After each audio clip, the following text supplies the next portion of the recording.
It's been 3 years since we started renting this property, and wow, we have come a long way since then. Our home feels like a home, and our childcare space feels like a rich place for learning. If you follow along here, I feel like every episode I say to you, I am so excited. But if you know me, you know that I am very excitable. It's just true. I am so excited to show you how far we've come and what this play spaces look like now. If you didn't see, a few weeks ago I had an episode where I showed you before we moved into this place what it looked like outside and inside where the childcare would be.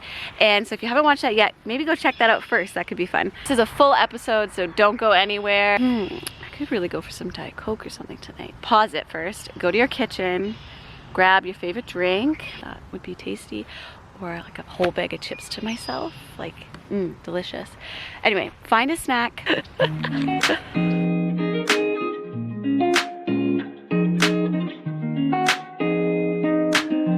At my house we have a front driveway and a back driveway, and we live on quite a busy road, so it just makes sense for the parents to come into the back driveway and then come in the back door of our garage.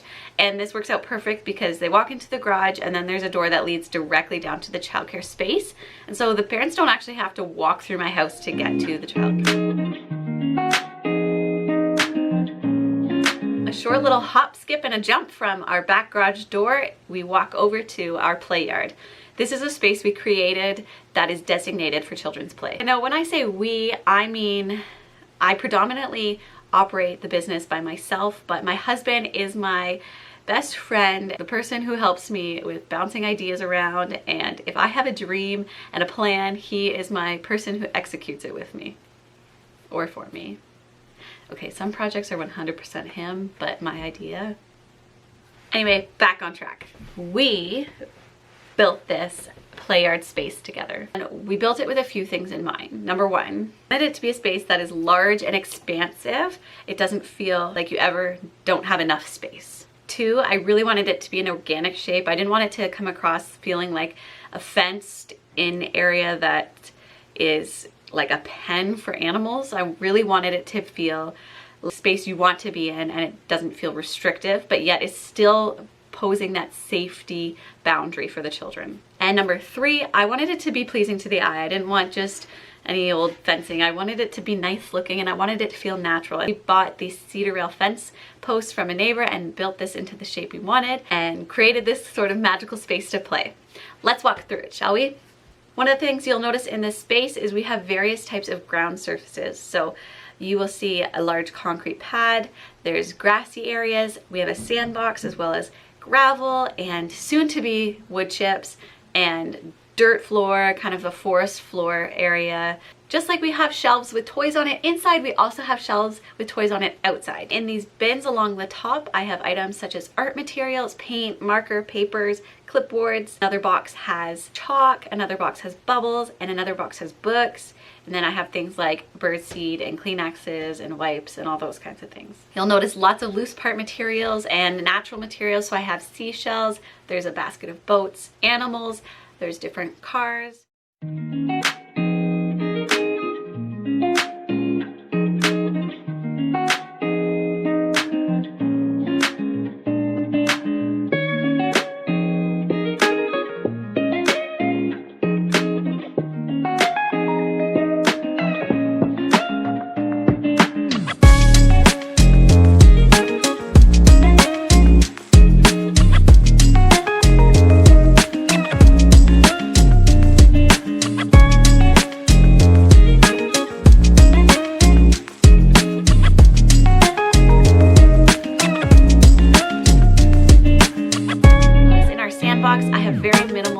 Plastic toys.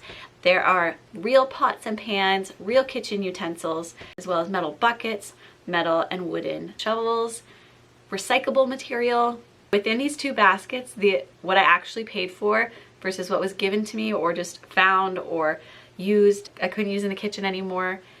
Like, I think I maybe bought 5 things. We made this large sandbox around this tree in an organic shape. We used stumps and branches lying down to kind of make the shape to hold the sand in.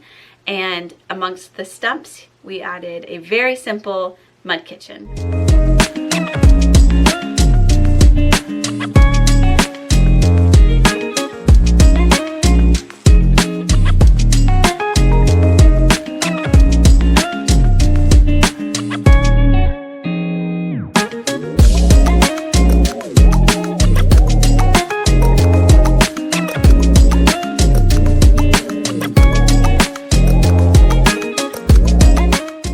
There are places in the play yard where flowers and other plants will grow. Yesterday we dug up a wild leek. There's rocks and moss and fungi and lichen naturally growing all around. The children and I created this large, like person-sized nest with sticks that we found. It was a part of an interest we had at the time. These spools over here, they're dug into the ground. We need to add a bit more dirt now that it's spring again. We also added this slide to the forest floor zone with intention to complete it with railings. There's this bridge here, there's stumps. In the play yard, you will notice there's no one purpose for each area. You can choose how you want to play and explore in each area, but every area offers something a little bit different and diverse.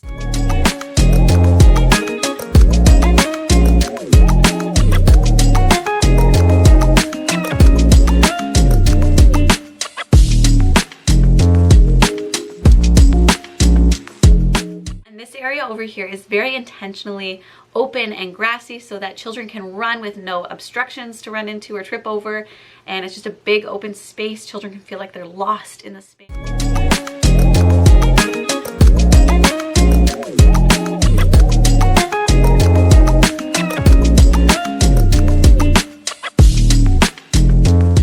We have a wooden playhouse over here. This table made out of logs and stumps around it, and you know, originally I thought that I would maybe use this space to create like a art studio or an atelier. I don't know, I can't make up my mind on it. Right now we really use it for gross motor jumping in and out of the windows, for example, or just exploring space, playing peekaboo. We'll see what we end up doing with it. Maybe we'll just leave it open-ended.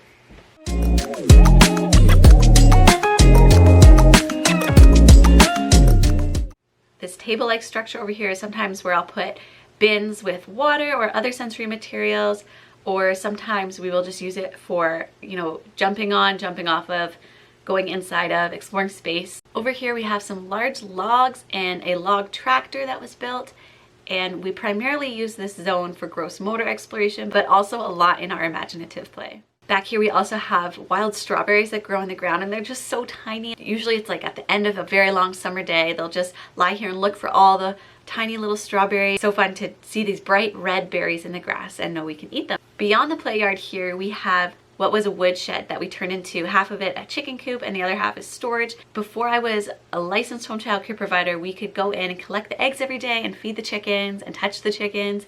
And now that I'm licensed, although I love being licensed, public health does not like the children to be able to touch the chickens. So we do go see the chickens every day, observe how they move around and the sounds they make, and we get to see their bright blue eggs. And we also have a back lane that we have titled Adventure Lane, and we can go on walks down there. It takes us through the woods and out to the farmers' fields. Any more learning. I also have a garden we visit regularly in the summer season, see how the vegetables are growing. You'll notice in this play space, I provide children with a lot of loose parts and open-ended materials, and guess what? Nature does too.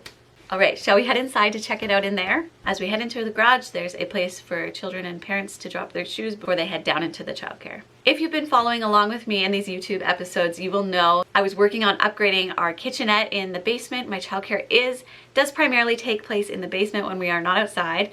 I wish we had an upstairs childcare with big bright windows, but I am grateful for many things that I have in my childcare space, and I'm excited to show you our new kitchenette. Along the staircase, there's this nook that the previous people who lived here used to put their shoes in, but I've transformed it into a resource center and mailboxes, although I will say we don't really use the mailboxes because email just works better for everyone. Come down the stairs. I have baby gates so that when I'm getting the children ready, we are contained in one area and I can maintain appropriate supervision. No one's sneaking up the stairs. You'll see here I have lots of places to post our documentation and our curriculum and what we're exploring and thinking about, as well as what happens in our day, such as how we eat and how we sleep. And so you'll see here I have a board where I post our lunches for the week, as well as our menu that's posted. So there's a bit of a repeat there, but it's easier for parents to see this at a glance. And then I also have this little whiteboard where every day I record what we ate, because sometimes it changes depending on what fruits in season or just what I have going on. And so I can write an updated of what we actually ate and how then the children ate, how many servings they had, and what times they slept. This way, when parents pick up, we can focus on talking about the curiosities the children had, the things they discovered and explored, how they worked together today. And, you know, if there's something random that's worth mentioning about poops and what they ate and stuff, I will bring it up. But this way they can at a glance see, okay, they had a BM today, and, you know, they had a full meal today at lunch. Here's my laundry room, and then I have my certifications. My diploma is supposed to be up here, but it's not. And another posting of our daily schedule for parents to have at easy glance. And this is our pedagogical vision board, where I record kind of a summary of what we're learning in each month, and it goes from left to right in kind of a fluid, organic manner, just to document how our learning looks in a year, make learning visible. We have the children's hooks with their faces and names, and every child has a basket for their mittens or whatever.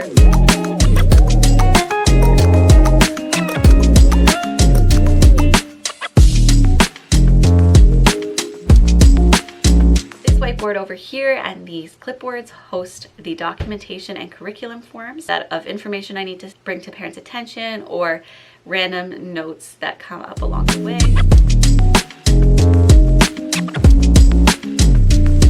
First, the sleep room. It's very simple. It's nothing special. It's a pretty empty room. I have a little bit of storage to the right-hand side, and then everywhere else is just child sleep space. And so what I have are crib mattresses that lay on the floor. Every child gets their own. Again, it's labeled, and they bring a blanket, and the children learn which bed is theirs, and sleep in the same room. I put on the sound machine. Some children will just go to sleep by themselves. Some children need a little help. I'll just like rub their backs as I sit in between them, and children will eventually go to sleep. It's quite amazing. To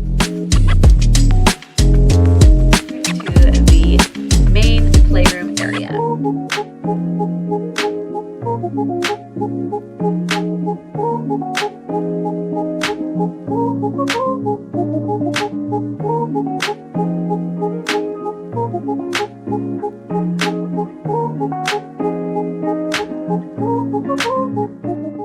To the right of the door, when you first come in, there is a change table area.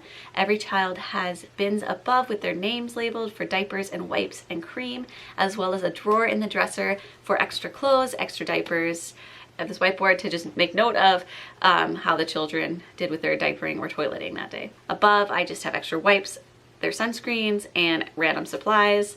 I have a light back here because it's a little bit of a dark corner.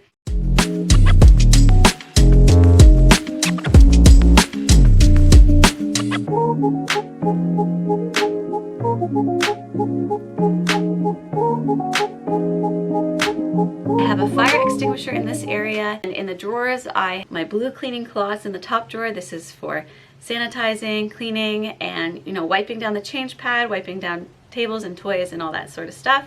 They get washed on a daily basis. Second drawer is where I keep grocery bags that I use to double bag the poopy diapers so our classroom doesn't stink for the day. And in the bottom drawer, I just have extra gloves, Band-Aids, and garbage bags. And then, of course, beside this, I have the washroom, and we have taken the door off so that I can maintain sight lines with the children. I do have a curtain here if there is a need for privacy. We have a stool and a faucet extender so children can be independent with their hand washing, as well as a big, heavy soap pump so that children can get their soap pumped out without it slipping away. To promote independence, we have a stool in front of the toilet and a compost bin, so after they blow their nose, they can toss that in there, as well as a laundry, so after I wipe their faces or their hands. During meal times, they know where to put their soiled laundry. The way that I reduce waste in my childcare program and in the environment is by using reusable cloths. So like I mentioned about the cleaning cloths as well as face cloths at meal times, I also use individual hand towels for each child so they can dry their hands, get a fresh one each day. This helps us keep our germs to ourselves and reduce waste. The daily schedule again is posted in the classroom peel and stick whiteboard that we can play on. This fireplace we redid not too long ago. It still needs finishing touches, as do most of the things in my life. but it has brought a lot more beauty to our space, and it also has brought us some more square footage because the old fireplace used to stick out kind of far. This spot is currently set up as a quiet reading space by the fire. It's an electric fireplace, and I don't actually put the space heater portion on. As a licensed childcare provider in my area, I am not allowed to have space heaters in the home. But what I love about it is that it's electric, so I can turn on the ambiance, and so we can have a cozy little fireplace ambiance in our room. And now above it, you'll see that I have a diffuser and as well as art material, artwork above the fireplace, and we do a lot of our artwork on the main table. You'll see hanging above the table, I have a stick from outside as well as some children's artwork that represents the 4 seasons, a coffee table, and custom-made benches that fit the right height. These are actually logs from our woods, which is kind of cool. And then this is an IKEA high chair with shorter legs on it, and it just sits perfectly with it, as well as a child high chair on the other side that I actually use. We have some new light bulbs in that are super bright, and I don't know, I feel like it's too bright, but I still have my twinkle lights. Yes, a lot of them are dead, but it makes for a nice warm lighting. And as you can see here, here's my new kitchenette. This is the first time I'm showing it off to all of you, and I'm very thrilled to be able to have more space, more to work with. First, I'm going to walk you through my teacher area. I don't know what else to call it. All the paper stuff, I guess. Okay, so on this console table, I have my attendance and my planner where I keep track of notes throughout the day, and I have my health and safety binder here, my notebook, big old basket of pens, Sharpies. On these clipboards, I keep my curriculum forms and any notes that I'm making. Whiteboard expo stuff. The basket where I keep, my personal hand cream, my Tylenol. Basket, we have things like tape, scissors, string, stapler, sticky notes, my laminator and my hole puncher, mouse, USB sticks, random. My vacuum, a laundry basket.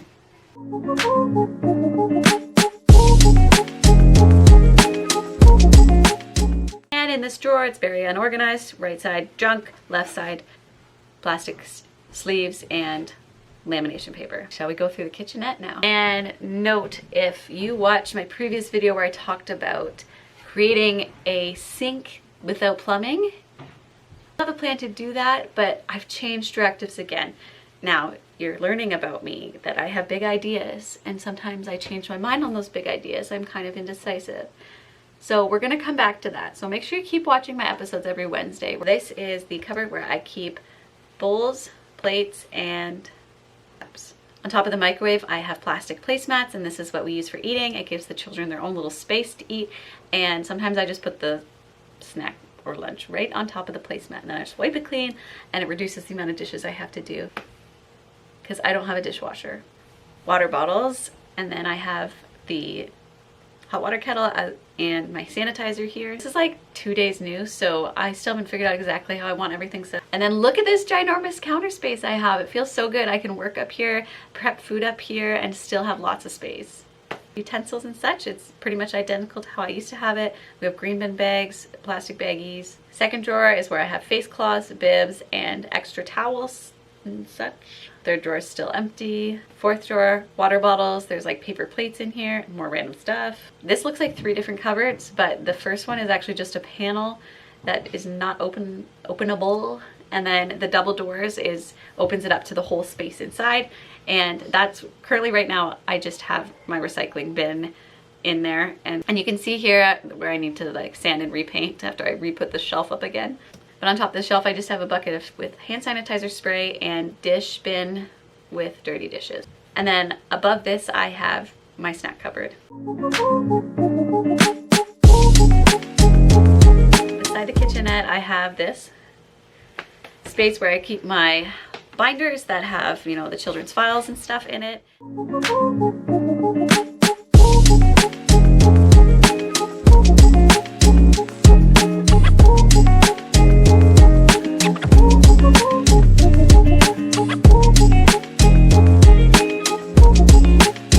Here's a small world play space. My husband made this treehouse. Check out this video here if you're interested in more small world play talk. We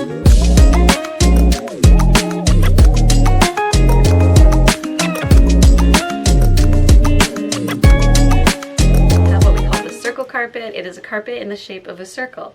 And this is where we meet for our meeting time, or it's just another zone to play in. I've got the large blocks set up here right now, as well as some documentation displays for the children. More small world play in this area here. This is a new dollhouse treehouse I purchased through Zellers, believe it or not. Here's some examples of loose parts / small world play materials. Maybe these will give you a few ideas of materials that you can add to your space.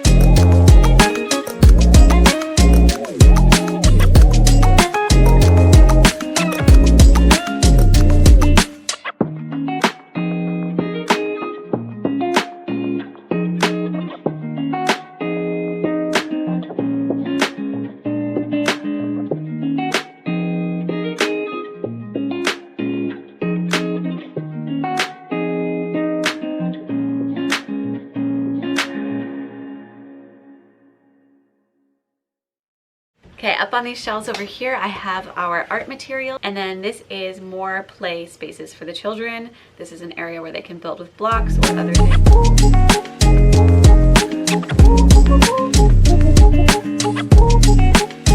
This flower thing is for your Easter eggs, but I wondered how the children could use it in their play. And then this basket of connectors, and below it we have some Velcro block connectors and some circle connectors.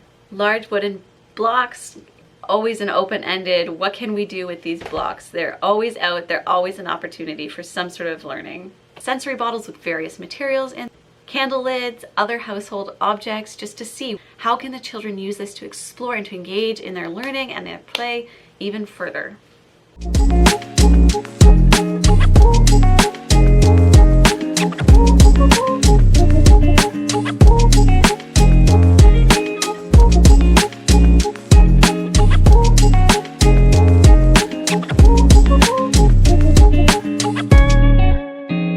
About the materials I have on my art shelf, check out this video here where I reorganize and show you all the materials I have.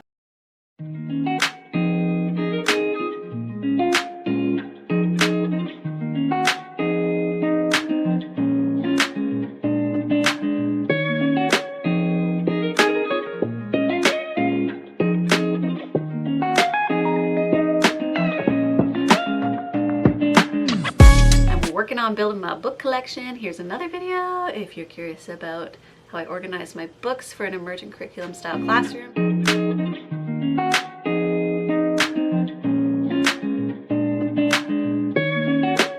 Instead of plastic play food or even wooden play food, I have loose parts available. We have sensory bottles with pantry items in there. Again, we've got glass, we've got metal, we've got measuring cups, we've got measuring spoons, we have a broom, wooden bowls, a tea towel, all sorts of real material things that the children might see in a kitchen, in their play kitchen.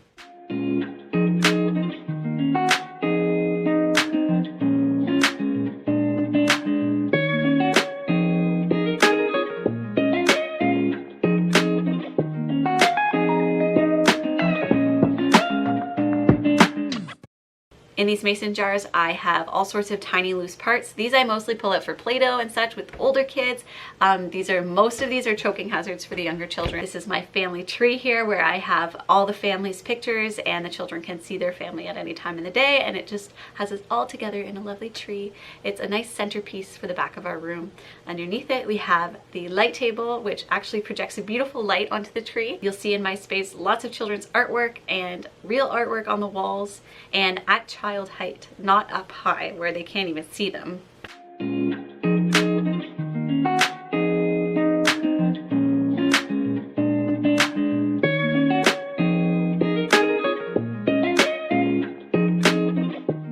My sensory table currently doesn't have anything in it, but this is where it got moved to when I redid the kitchenette space.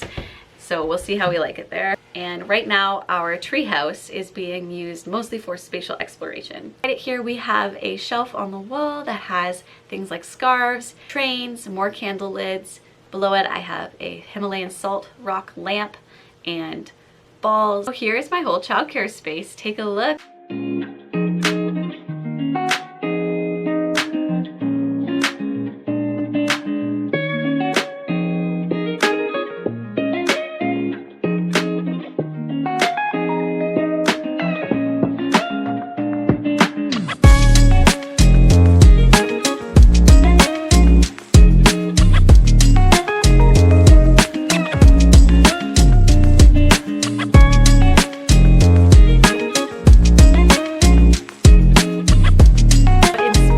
What gives you ideas for your classroom space? What do you think I could improve on, or things I'm missing that I could add to my space? What's your favorite part? Comment below. Thanks for sticking around with me for the entirety of this video. I have thoroughly enjoyed filming this for you and showing off my space. If there's anything you saw in this space that you have more questions about, or you're wondering and you want to dig into a little bit deeper, let me know. I want to make some more episodes on what you want to see. So you can also comment that below or send me a message, and I would love to include that in a future episode. So thanks again for joining me. We'll see you again next week on Wednesday.